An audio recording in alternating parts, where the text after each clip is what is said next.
Let's talk about death. I call it the big D. And most of us don't want to talk about it at all. And we sort of avoid the issue. And I think that's a very human emotion. It protects us. We sort of hide it from our facts. We hide from it. We don't think we're really going to die, most of us, and that's how we live. And I don't want to die. I definitely don't want to die. In fact, I'm going to go kicking and screaming when the big D eventually gets me. But we're all going to have to face it. And this is especially for us older people. We're close to it. We don't know how many years we're going to have left. And so we become more aware of it, and we become more aware of the fact that we're going to die. And I want to talk about what kind of way you want to go. And that's if you have a choice. Because if we're lucky, well, I don't know, it depends on what I have mixed feelings about this. If you're lucky, you just go in your sleep and you don't know it's going to happen to you. But I'm sort of a controlling person and I really want to know about it.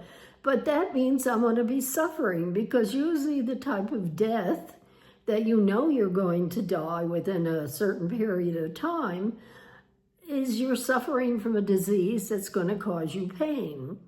I don't know which way I want to go.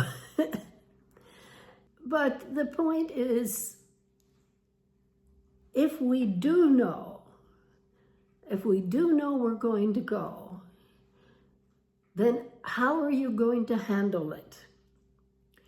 I know several people that have died in my lifetime, but two stick out in my mind. And they both died fairly young.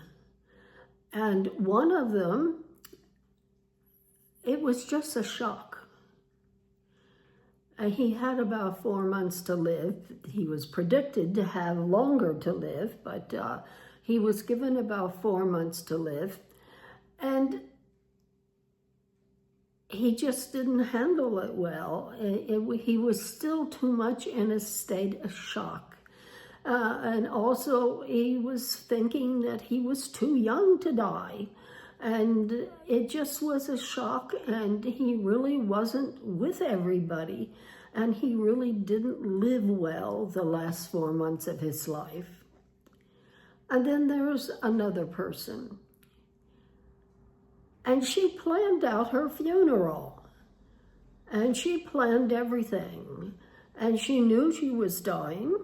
And then she went on a cruise. And she went to parties, even though she was in pain. They both had cancer, so there was suffering.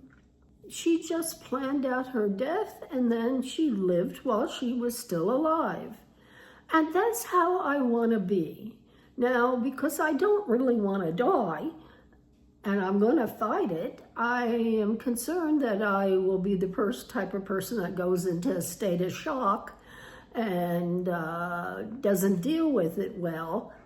But I don't want to be that type of person. I want to be the type of person that plans out my life and takes control of what I'm living and live while I'm still breathing. And of course, it depends too on what kind of condition you're in and what kind of pain you're in and how much you can move around and do things. And so that's part of it. And so I'm writing out something I'm going to put with my will. And I'm putting down things like, I'm going to give myself a week or so to grieve and fall apart and do all the research for everything and cry with my kids and things like that. And then I want to get together and I want to make decisions on what kind of treatment I want. I want second opinions and things like that, then I'm going to put down that I want to instruct myself what kind of person I want to be as I die. And then I'm going to look for the things I can enjoy. The things I can enjoy for whatever current ability I have to enjoy. And I'm going to stress them and look for comedians on television and funny shows on television and look for things like that. And I want to live while I'm still alive. And as any older person, I'm assuming that even if you're in good health now, you've taken care of your will and made certain conditions available to your children, and that you have made your affairs fairly in order so that you don't leave a mess for your kids. And that's an important thing to plan, that we should at our age plan out very carefully, and then get our affairs in order and then go about trying to live. And I think that's all I want to say on it. I forgot to say my name is Happy Jones, and I know this is a depressing subject for a lot of people. And I don't expect a lot of people to watch this video because of it. But I felt it was important to get it out there and to say it and to talk about it. So I think that's going to be all for now, and that's it.